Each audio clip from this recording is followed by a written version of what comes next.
اس کے ساتھ ساتھ ان کا کام اجیر کا چناؤ، ٹھیک ہے، صنعت میں حالات کار کی بہتری، ملازمین کا مورائل کو بلند کرنا، صنعت کو ہڑتال اور تالہ بندی سے بچانا، ٹھیک ہے، صنعتی سطح پر سائنسی اصولوں کو مد نظر رکھتے ہوئے ریسرچ کرنا، ملازمین کے حقوق کو تحفظ کرنا، یہ سارے جو ہیں وہ انڈسٹریل سائیکالوجسٹ کے رول میں شامل ہیں۔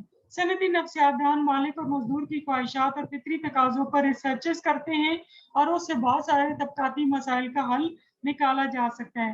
صنعتی سطح پر نفسیاتی اصول مالک و مزدور کے درمیان خوشگوار تعلقات اور صنعتی پیداوار میں اضافے کی ضمانت دیتے ہیں اور اس طرح ماحول پیدا کرتے ہیں، ٹھیک ہے، کہ پروڈکٹیوٹی انہانس ہو۔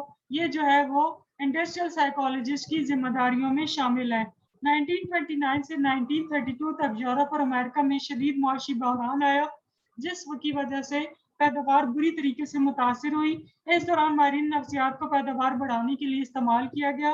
ماہرین صنعتی نفسیات نے کام کرنے کی نفسیات پر کئی ریسرچز کی، ٹھیک ہے، مثلاً انہوں نے یہ دیکھنے کی کوشش کی کہ کام کو کرتے ہوئے دیکھ کر اس کی ابتدا اور اس کے درمیان اور اس کی اختتام پر پیداواری صلاحیت میں کیا فرق پڑتا ہے۔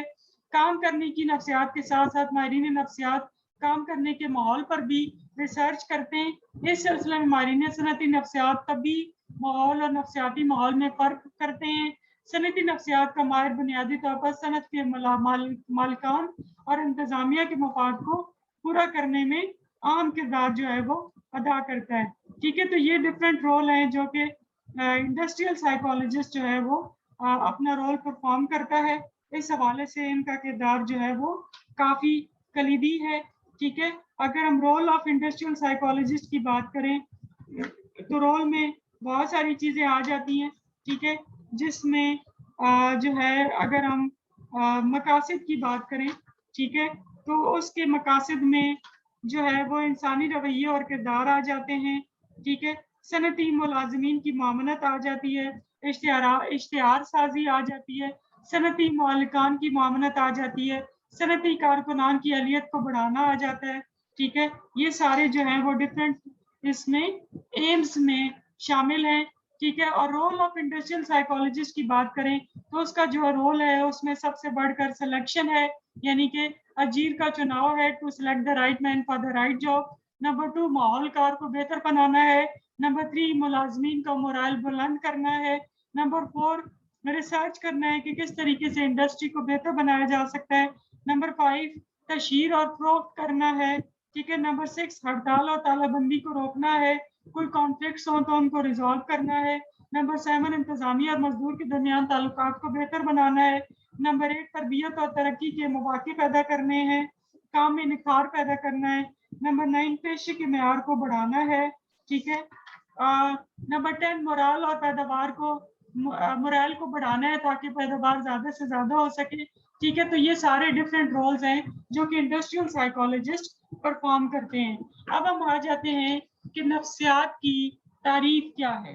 اگر ہم نفسیات کی تعریف بیان کریں تو ڈفرینٹ دور میں نفسیات کو ڈفرینٹ طریقے سے جو ہے وہ ڈیفائن کیا جاتا رہا ہے، ٹھیک ہے، جس میں سب سے پہلے نفسیات کو بطور علمی روح جو ہے وہ ڈیفائن کیا گیا، لیکن روح کیونکہ نظر نہیں آتی ہے اس لیے اس ڈیفینیشن کو ریجیکٹ کر دیا گیا۔ روح غیر مرئی شے ہے، اس کا براہ راست مشاہدہ نہیں کیا جا سکتا۔ روح تو غیر مادی ہے اور غیر فانی ہے، ٹھیک ہے، وہ چیز جو تجربے میں نہیں آ سکی اس کو ہم سائنس کا درجہ نہیں دے سکتے۔ روح کی تصدیق جو ہے وہ فزیکلی ممکن نہیں ہے، اس وجہ سے اس ڈیفینیشن کو ریجیکٹ کر دیا گیا۔ پھر نفسیات کو بطور ذہن کہا گیا، ٹھیک ہے۔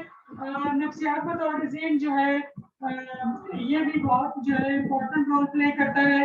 ذہن کی اگر ہم بات کریں تو ذہن غیر مادی ہے، اگرچہ یہ ہماری تمام اعمال و افعال کا ذمہ دار ہے، لیکن یہ ایک ایسی قوت ہے جسے نہ تو دیکھا جا سکتا ہے اور نہ ہی پرکھا جا سکتا ہے۔ ذہن کے بارے میں ہم یہ نہیں بتا سکتے کہ وہ دماغ کے کس حصے میں واقع ہے، ٹھیک ہے۔ عام طور پر ذہن سے مراد ہماری ذہنی کیفیات دماغ میں پیدا ہوتی ہیں اور نظام عصبی اور ذہنی اعمال کا آپس میں گہرا تعلق ہوتا ہے۔ ذہن سے مراد ہمارے وہ ذہنی اعمال و افعال ہیں جن کی بدولت ہم دنیا کے بارے میں جانتے ہیں یا ادراک حاصل کرتے ہیں، چیزوں کو محسوس کرتے ہیں، ٹھیک ہے، یا ان کے اوپر عمل کرتے ہیں۔ ہمارے تمام جذبات، احساسات، رجحانات اور وغیرہ ذہنی اعمال بھی ہی آتے ہیں. ٹھیک ہے, ذہن سے سوچا جاتا ہے, محسوس کیا جاتا ہے. ٹھیک ہے, ذہن ایک عبادت ہے, ذہن ایک ہی ہے جو ہماری تمام ذہنی کیفیات کو سمیٹی ہوئی ہے. یہ ہمارے ماضی, حال, مستقبل کو احاطہ کیے ہوئے ہے. ماضی یادوں کو محفوظ کرتا ہے, حال ان سے ڈیل کرتا ہے, اور مستقبل کے بارے میں بھی یہ مستعد رہتا ہے. ذہنی اعمال ہمیشہ جاری و ساری رہتے ہیں. ہم نہ سوچتے ہوئے یہ بھی سوچ رہے ہوتے ہیں, کبھی بھی ہم خالی ذہن نہیں ہوتے ہیں. ٹھیک ہے, ایون نیند میں بھی ذہن اپنا کام کرتا رہتا ہے. ڈکشنری کے مطابق ذہن ہر لمحے بدلتی ہوئی شے کا نام ہے. ذہنی اعمال ہر بندے کے انفرادی اور ذاتی ہوتے ہیں, اور ہم اپنی اندرونی کیفیات سے بخوبی واقف ہوتے ہیں. اندرونی خوشیاں اور غم ہماری ذات کا حصہ ہوتے ہیں. ایک فرد دوسرے کی ذہنی کیفیات کو نہیں جان سکتا ہے. ذہنی اعمال میں ایک تسلسل پایا جاتا ہے, اور یہ تسلسل جو ہے وہ صرف کوما کی صورت میں ہی ٹوٹتا ہے. ولیم جیمس نے ذہن کو جو ہے شعور کا نام دیا. ٹھیک ہے, باقی اشیاء ذہن میں تصوری حیثیت اختیار کر لیتی ہیں. ذہنی صحت جو ہے وہ بامقصد ہوتا ہے, یہ ہماری ضروریات کو پورا کرنے کے لیے ضروری ہے. ٹھیک ہے, اب دیکھیں کہ اس میں بھی بہت سارے آبجیکشن کیے گئے. سب سے پہلے ایک تو یہ ہے کہ اس کو ہم تجربہ کار میں اسٹڈی نہیں کر سکتے.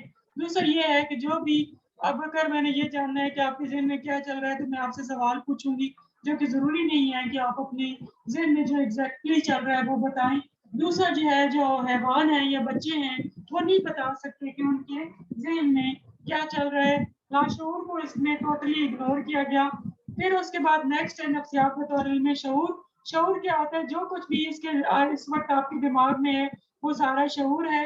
اینجل اسے مقصدی سرگرمی کا نام دیتا ہے جس میں منفی اور مثبت دونوں قسم کے پہلو شامل ہوتے ہیں. شعوری کیفیات ہمیشہ ذہن سے وابستہ ہوتی ہیں. شعور ذاتی ہوتا ہے, یہ انتخابی ہوتا ہے, اور یہ ایک مسلسل کیفیت کا نام ہے. ٹھیک ہے, لیکن مسئلہ یہ ہے کہ شعور کے علاوہ تحت شعور اور لاشعور بھی آتے ہیں, اور وہ تینوں امپورٹنٹ رول پلے کرتے ہیں. ٹھیک ہے, اگر ہم تنقیدی جائزہ لیں تو شعور ہماری موجودہ زندگی کی ذہنی کیفیات کو واضح کرتا ہے, جبکہ پاسٹ کے بارے میں ہم اس میں اسٹڈی نہیں کر سکتے ہیں. روح اور ذہن کی طرح شعور بھی قابل مشاہدہ نہیں ہے. ہم اپنے شعوری اعمال کو تو سمجھ سکتے ہیں, لیکن ہم کسی دوسرے کے شعوری اعمال کو سمجھ نہیں سکتے ہیں. صرف مشاہدہ باطن کے ذریعے شعور کو سمجھا جا سکتا ہے. ٹھیک ہے, لیکن اس کو معروضی طریقے سے اسٹڈی نہیں کیا جا سکتا. شعوری تجربات کی نہ تو تصدیق ہو سکتی ہے, ٹھیک ہے, نہ ہی ہم اس کو دوبارہ کر سکتے ہیں.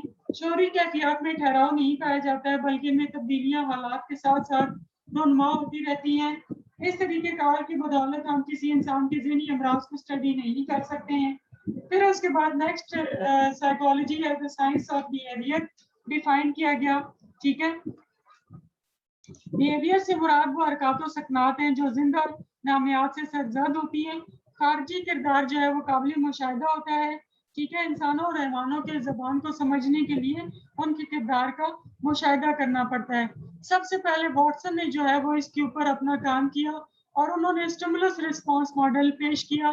ٹھیک ہے, اب جیسے یہاں ایس سے مراد اسٹیمولس ہے اور آر سے مراد رسپانس یا ریئیکشن ہے. مثلاً آپ کا ہاتھ بجلی کی تار کو چھوتا ہے تو آپ فوراً اپنا ہاتھ واپس لے لیتے ہیں. ٹھیک ہے, اس کے بعد رشد نے نفسیات کو جو ہے وہ عضویہ کے کردار کا علم کہا. ٹھیک ہے, پھر 1920 سے 1960 کو نفسیات کو قابل مشاہدہ علم کے طور پر کہا گیا. ٹھیک ہے, اور لرننگ کے اوپر کافی تجربات کیے گئے. پھر نفسیات کو بطور علم ذہنی اعمال اور کردار کہا گیا.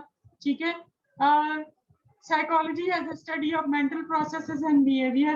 ٹھیک ہے, اس میں بہت سارے مکاتب فکر آئے جن میں اسٹرکچرلزم تھا, فنکشنلزم تھا. اسٹرکچرلزم کی بات کریں تو اس کی ولیم وونڈ جو ہے وہ بانی تھا, جنہوں نے 1879 میں لپسک یونیورسٹی میں جو ہے وہ پہلی نفسیاتی لیبارٹری جو ہے وہ پہلی تجربہ گاہ قائم کی, اور انسان کی اندرونی کیفیات کو جاننے کی کوشش کی گئی. ٹھیک ہے, پھر ٹیچنر کی بات کریں تو انہوں نے مینٹل پروسیسز یعنی کہ ذہنی اعمال کی پر زور دیا. ٹھیک ہے, پھر اس کے بعد جو ہے ساختیت کے بعد فنکشنلزم آیا. ٹھیک ہے, جس کے اوپر ٹیچنر نے کام کیا. انہوں نے مشاہدہ باطن کے اوپر زور دیا. ولیم وونڈ اور ٹیچنر کے علاوہ وظیفیت مکتبہ فکر میں ولیم جیمس, جان ڈیوی اور جیمس کٹیل کا نام بھی شامل ہے. ویبر اور فیشنر نے